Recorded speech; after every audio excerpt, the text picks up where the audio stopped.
Warahmatullahi wabarakatuh. Tabik pun. Selamat sore Tribuners. Gimana puasanya hari ini? Mudah-mudahan tetap lancarnya. Dan sore ini seperti biasa Urban Fest Tribun Lampung akan ngobrol-ngobrol atau bincang-bincang kecil lah bersama komunitas yang ada di Provinsi Lampung, komunitas anak muda. Dan kali ini tamu sore ini adalah dari komunitas Berbagi Nasi Bandar Lampung. Halo, assalamualaikum. Halo, waalaikumsalam warahmatullahi wabarakatuh. Boleh memperkenalkan diri nggak masing-masing nih? Boleh, silakan Mas Dori dulu. Diawali dari siapa deh? Ya oke lah. Ya, assalamualaikum warahmatullahi wabarakatuh. Waalaikumsalam. Assalamualaikum warahmatullahi. Ya, perkenalkan semuanya, nama saya Muhammad Dorif Wafa, biasa dipanggil Dorif. Iya, Dorif, Pak. Terus apa ya? Kalau saya di Bernas ini sebagai anggota lah. Masih sebagai anggota. Terus kalau di Bernas sendiri itu sudah hampir 3 tahun ya.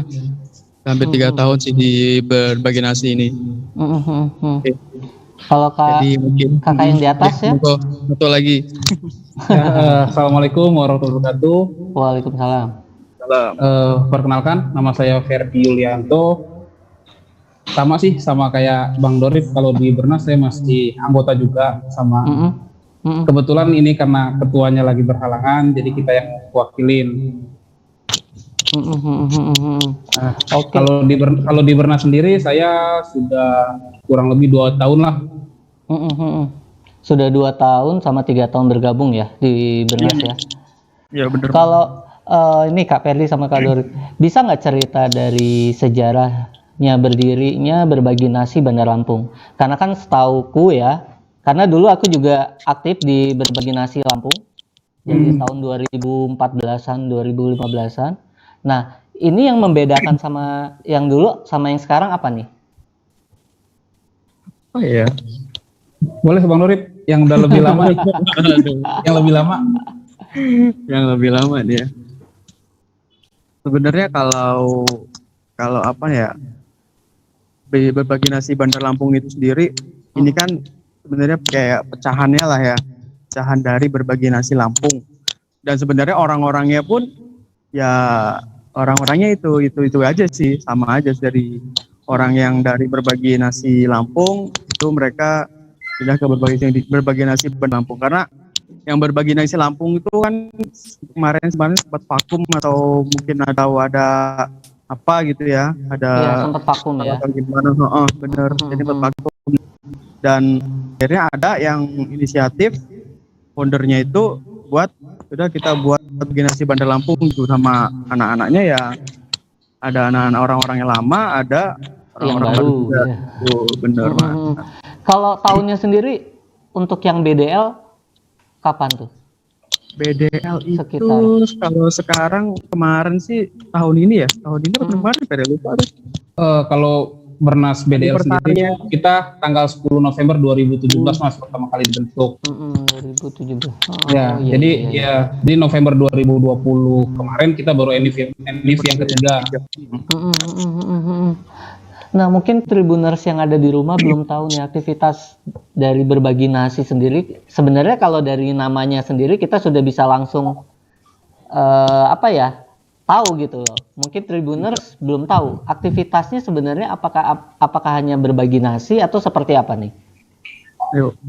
Untuk kegiatan komunitas Berbagi Nasi Bandar Lampung sih, untuk kegiatan rutin kita hari Rabu Mas, malam Kamis kita biasa kumpul di Adipura sekitar jam 7.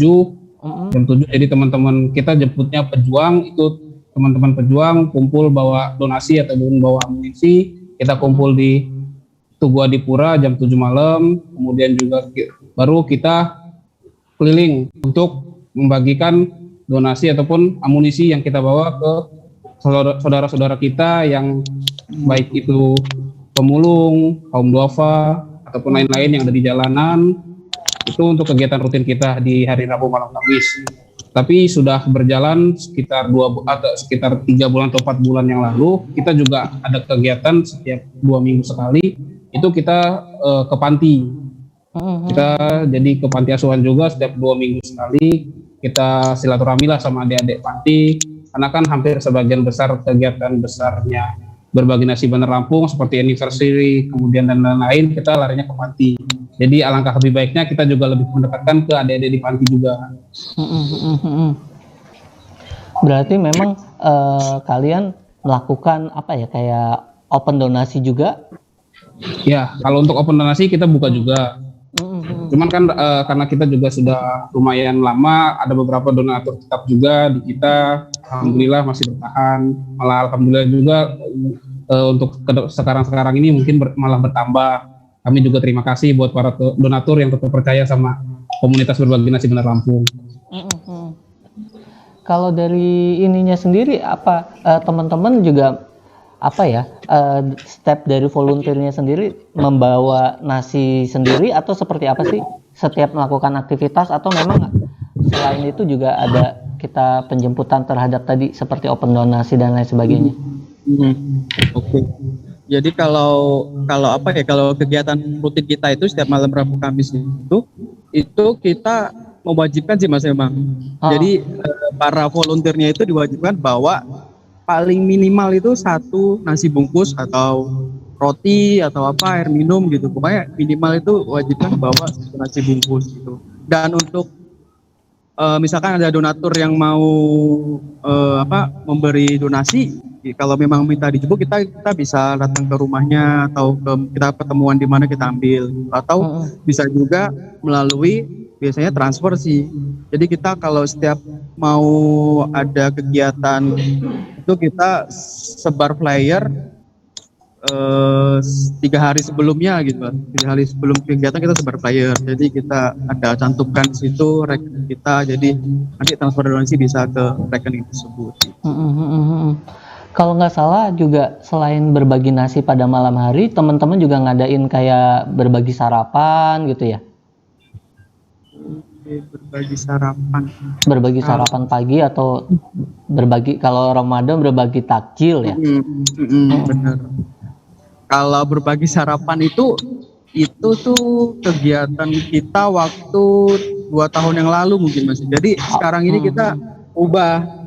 Sebelumnya memang kita berbagi sarapan di pagi hari. Fokusnya berbagi sarapan ya. Itu. Tapi karena semakin lama, karena banyak juga yang sibuk ya para volunteernya, misalnya kadang ada yang malam gitu. Jadi kita ubah jadwal menjadi malam. Jadi kita berbagi nasi di malam hari. Pernah nggak sih ada cerita ketika melakukan bagi nasi dari kita lakukan ke target gitu, ada kejadian-kejadian yang tidak biasa gitu? Ada nggak cerita-cerita dari pengalaman pribadi kakak-kakak? Oh ya, kalau dari awal pertama saya gabung, waktu itu pernah sih kita kalau nggak salah lokasinya di kisaran Jalan Kartini tuh, waktu kita lagi keliling bagiin donasi atau bagi nasi, kita ketemu salah satu 2 orang anak kecil kalau nggak salah, mereka lari kabur dari rumahnya. Jadi kita tanyain dulu ke mereka kenapa mereka bisa lari, kemudian juga kalau misalkan kita bujuk mereka untuk mereka juga mau pulang. Akhirnya karena kita bujuk dengan baik-baik, mereka pun bersedia. Jadi kita antar ke rumahnya untuk nemuin orang tuanya. Banyak sih untuk kejadian-kejadian kayak gitu, karena kan kita juga ketika kita memberikan nasi itu kita nggak sekedar memberikan, tapi juga kita nanya-nanya juga ke saudara-saudara kita di sana. Kayak semalam juga kita juga sempat berdialog sih sama salah satu ibu yang ibu yang tinggal di belakang dekat Ramayana. Kemarin kita juga tanya ke dia gimana selama Ramadan ini, apakah dia masih apa ibu itu masih tetap puasa, kemudian juga gimana dapat makan atau enggak. Makanya alhamdulillah kata dia rezeki di bulan Ramadan ada aja insyaallah. Kalau kakak sendiri gimana pengalamannya, ada nggak ketika melakukan pembagian? Kalau saya sih ada sih pastinya Mas ya. Kalau yang namanya pembagian itu kadang ada aja sih ya orang-orang di jalan itu waktu kita ngasih ada yang nggak tahu juga kenapa ya. Jadi pernah ketemu orang dia itu memang sepertinya seperti kayak orang yang ODGJ gitu ya atau orang dalam gangguan jiwa. Nah, setiap kita mau ngasih ke dia itu ke beliau itu Marah-marah. dia selalu enggak nolak malah Mas. Oh, Jadi, nolak. kalau kita kasih gitu kata dia nggak usah gitu kan. Dia sampai megang kepala gini nggak itu nggak tahu maksudnya apa sih. Mau pokoknya setiap kali kita ketemu orang itu mau ngasih pasti ditolak. Padahal kalau dalam kalau masuk target kalau kita ngomongnya target sih itu masuk ke dalam target kita gitu. Jadi yang kita mau kasih gitu. Tapi dia tetap nggak mau gitu. Jadi kadang-kadang bingung gitu. Tapi ada juga yang waktu kita ngasih kayak di pinggir jalan atau di mana gitu. Kita mau ngasih sesuai apa yang target kita kan, tapi kadang-kadang ada orang lain yang kayak ya kita mampu lah, tapi dia minta ya udahlah kita nggak apa-apa kasih aja gitu. Yang penting niatnya sodako gitu sih. Iya, yang penting kan kita memberi lah, karena mungkin mereka emang butuh, terlihat aja seperti mungkin mampu tapi sebenarnya pengen. Ya, Nah pernah nggak sih misalnya kalau ketika ini tiba-tiba diusir preman atau dikejar-kejar ODGJ atau belum pernah ya? Kalau preman sih nggak ada sih. Kalau diusir atau dikejar kayaknya belum pernah, cuman ya kadang dikerumunin aja, mereka mintanya maksa gitu ketika kita ngasih, karena kan kita ngasihnya awalnya ke target yang memang duafa lah di situ. Tiba-tiba ada yang preman-preman sana pada minta ketika dikasih satu, yang lain biasanya minta juga sih preman. Iya, biasanya minta semua. Ya udah kita kasih ya biasanya. Ya mau nggak mau daripada kita nggak apa-apa juga. Oh ya, tadi kan Kak Dorip juga cerita juga bahwa ada target. Nah, yang menjadi sebenarnya syarat-syarat menjadi target dari berbagi nasi sendiri, orang-orang yang apa? Orang-orang yang bekerja seperti apa, Kak? Ataukah yang di jalanan atau yang seperti apa? Kalau target sendiri itu kita utama itu biasanya yang paling sering sih yang seperti pemulung sih Mas ya, paling banyak itu. Paling banyak itu pemulung atau pemulung. Kadang ada kayak pekerja dinas yang bersih-bersih itu. Yeah. Itu kita juga sering kasih itu kalau ada. Terus tukang becak. Pokoknya yang di pinggir jalan sih ya yang kita ketemu, kalau kita lihat itu seperti kaum duafa ya kita kasih gitu. Itu sebagai target kita gitu. Banyak kan sih. Intinya sih memang dari kaum yang duafa ya, yang menjadi target dari berbagi nasi sendiri ya. Iya, yang mereka tidurnya di jalanan, terus juga nggak punya tempat tinggal. Itu hampir rata-rata itu jadi target utama kita sih Mas.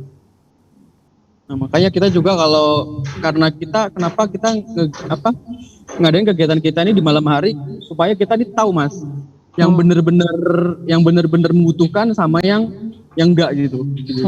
Jadi kalau malam itu di Tanjung Karang misalkan atau di Tanjung Karang lah yang paling banyak itu di Pasar Tengah itu banyak yang kayak tidur di depan ruko atau di pinggir jalan gitu. Nah itu banyak. Jadi kita memang sengaja nyari targetnya yang seperti itu. Jadi yang benar-benar membutuhkan gitu. Kalau kan tadi kan targetnya itu kaum duafa. Terus ketika kan teman-teman sekarang melakukan aksi pembagian nasinya itu sekitar jam 7:30 ya? 7:30 jam 8 malam ya? Iya, sekitar.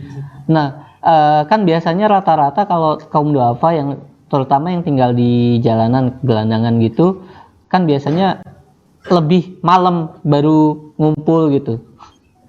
Ada kesulitan nggak sih untuk mencari target ketika masih jam segitu?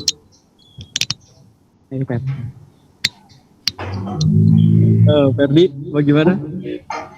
Kalau untuk kesulitan sendiri sih nggak ada, karena kan hampir rata-rata ya kita juga nggak satu rute. Jadi misalkan minggu ini kita keliling di sekitar Jalan Kartini Raden Intan, kemudian di pekan depannya kita keliling sekitaran Teluk, kemudian juga Antasari. Kita juga rutenya terfokus di satu tempat, tapi juga kita keliling Bandar Lampung. Berarti memang bukan hanya Tanjung Karang aja ya, teman-teman? Bukan hanya Tanjung Karang. Bukan hanya artinya bukan hanya Pasar Tengah, Pasar Seme, Pasir Gintung, Bambu Kuning gitu. Tapi sampai Teluk juga, Teluk Sukarame gitu. Teluk Sukarame, kadang kita juga sampai Raja Basa. Karena masih sekitaran wilayah Bandar Lampung lah. Tapi ada data nggak sih teman-teman ketika melakukan pembagian nasi ke target itu sekalian ada pengumpulan data-data nggak sih? Kalau untuk data kita kayaknya belum sih Mas, cuman lebih kita interaksi ke mereka, kita tanya ke mereka juga kalau misalkan yang dibutuhin mereka apa, misalkan dari saudara-saudara kita yang sana itu lagi sedang sakit, kadang kemudian besoknya kita samperin lagi, kita kasih obat-obatan yang mereka butuhin. Paling lebih itu aja sih. Kalau untuk kita ngedata itunya kita belum sih Mas. Karena kan memang data juga kan sebenarnya sangat perlu juga untuk teman-teman untuk menentukan target. Oh, target ini berapa jumlahnya, berapa atau memang sebenarnya mereka sendiri mobile gitu. Kalau untuk di data bener kita nggak data, cuman mungkin kita lebih kita pelajarin juga. Jadi untuk misalkan kita keliling nih untuk di wilayah Tanjung Karang, kita juga sekalian pahamin rutenya di sana itu kurang lebih ada berapa orang yang butuh. Kemudian juga jadi kalau misalkan minggu depan ya kita bisa tentuin sekian buat daerah sana. Jadi kalau misalkan memang alhamdulillahnya di hari Rabu malam Kamis itu amunisi kita banyak nih, jadi kita bisa pecah. Jadi yang ke Karang berapa, yang misalkan yang ke Teluk berapa, atau mungkin yang ke Antasari berapa. Jadi gitu Mas. Biasanya sekali mengumpulkan sedekah nasinya itu berapa banyak Kak? Biasanya yang dibagiin dalam satu aktivitas? Kalau untuk jumlah kadang nggak tentu sih, cuman kalau untuk rata-rata mungkin 50 sampai 80 bungkus nasi. Lumayan juga sih, sudah lumayan 50-an. Kalau kakak-kakak sendiri ngeliat sendiri ya, kayak gelandangan terus ODGJ di Kota Bandar Lampung, karena teman-teman fokusnya di Bandar Lampung, ada peningkatan nggak sih jumlahnya? Misalnya bulan ini gitu melihat kok makin hari kok makin banyak gitu, ngelihat loh kok muka baru gitu. Kalau aku sih kalau melihatnya di bulan ini ya atau di tahun ini itu ya makin banyak sih Bang Mas, makin banyak sih. Kayak semalam juga ngelihat itu kayak ada kayaknya nggak pernah lihat gitu. Iya, nggak pernah lihat gitu. Di malam tuh lihat ini kok ada yang baru di sini gitu. Waduh, ya udah besok kalau memang gitu masih di sini kita jadiin juga gitu. Tapi ya memang kalau untuk ODGJ-nya sendiri sih kalau dilihat sudah berkurang ya. Cuman kalau untuk yang pemulung atau yang kaum duafa itu kita lihat bertambah sih, memang banyak Mas. Apalagi kalau bulan Ramadan ya, manusia gerobaknya makin banyak ya. Nah, kalau bulan Ramadan iya itu Manusia gerobak. Ya. Itu yang kadang kita bingung, mereka ini sebenarnya mampu atau itu kadang-kadang yang bikin bingung kita tuh gitu. Tapi ya itu tadi niatnya sedekah lah, ya udah itu kita niat sedekah kita kan. Berarti memang kita harus kembalikan ke niat awal ya. Benar sekali. Iya betul. Balik lagi ke niat semua pribadi sih Mas. Makanya ini juga untuk teman-teman komunitas, untuk teman-teman pejuang, kita juga nggak patokin mereka harus bawa berapa jumlahnya. Yang penting niatnya dulu lah. Niatnya dulu. Iya. Iya benar. Oh iya, tadi kan kalau nggak salah kita belum ngobrolin tentang anggota. Nah sampai sekarang anggota dari Berbagi Nasi Bandar Lampung ada berapa orang yang aktif? Kalau yang aktif itu ada lah ya di bawah 20 atau di atas 20 orang tuh ada Mas. 20 ya. 20 orangan ya. Itu rata-rata mahasiswa, pelajar atau sudah bekerja? Ya, campur. Jadi, ya. Tapi kebanyakan yang bekerja ya, sudah bekerja semuanya. Kalau mahasiswanya berapa? Soalnya kalau dulu awal-awal itu yang paling banyak dari komunitas Berbagi Nasi itu mahasiswa. Karena mereka waktu luangnya yang lebih banyak kan. Dan ketika itu memang komunitas emang sangat luar biasa Ya, sekitar benar. tahun 2014 2015. Kalau sekarang rata-rata pekerja karena mahasiswanya udah pada lulus Mas. Jadi tapi Iya. masih tetap bertahan. Iya benar. Sudah lulus dan sudah bekerja. Sudah pada lulus tapi tetap masih bergabung di aktif. komunitas. Ya, masih tetap. Jadi sekarang lebih banyak pekerja daripada mahasiswanya. Oh iya, buat Tribuners yang pengen bergabung gimana caranya, Kak? Ada nggak persyaratan-persyaratan, terus ada pendaftaran atau seperti apa untuk ikutan berbagi nasi? Kalau untuk persyaratan sendiri sih kita nggak ada. Yang penting dari niat teman-teman semua pengen berbagi. Kalau apapun itu kita nggak patokin harus jumlahnya berapa, kita nggak patokin berapa. Setidaknya niatnya dulu aja. Kalau misalkan memang mau itu bisa datang langsung setiap Rabu malam Kamis di jam 7 di Adipura, ataupun kalau misalkan mau hubungin kita juga ada di Instagram berbagi nasi.Bandar Lampung. Di situ juga ada kontak personnya yang bisa dihubungin. Jadi kalau teman-teman yang mau nanya-nanya dulu, mau silakan. Bisa. Berarti bisa Jadi langsung DM kepoin ya? Heeh. Iya benar sekali. Benar. Instagramnya. Oke. Terima kasih ya ngobrolnya ya teman-teman. Sama-sama Mas, sama-sama. Kita juga terima kasih loh udah diundang. Iya. Dan kapok-kapok kalau misalnya diundang lagi sama Tribun Lampung untuk ngobrol. Kita yang alhamdulillah Mas kalau diundang lagi. Kalau bisa mulai kontak-kontak lagi aktivis-aktivis teman-teman yang lama. Yang Iya, lama. insya Allah. Iya. Itu pasti itu Mas. Oke, terima kasih ya teman-teman ya. Sama-sama Mas, terima kasih juga. Terima kasih atas undangannya. Sekian dulu Tribuners yang ada di rumah obrolan sore ini. Semoga Tribuners bisa mengambil manfaatnya. Saya Teguh Prasetyo pamit, undur diri. Wabillahi taufiq wal hidayah. Wassalamualaikum warahmatullahi wabarakatuh.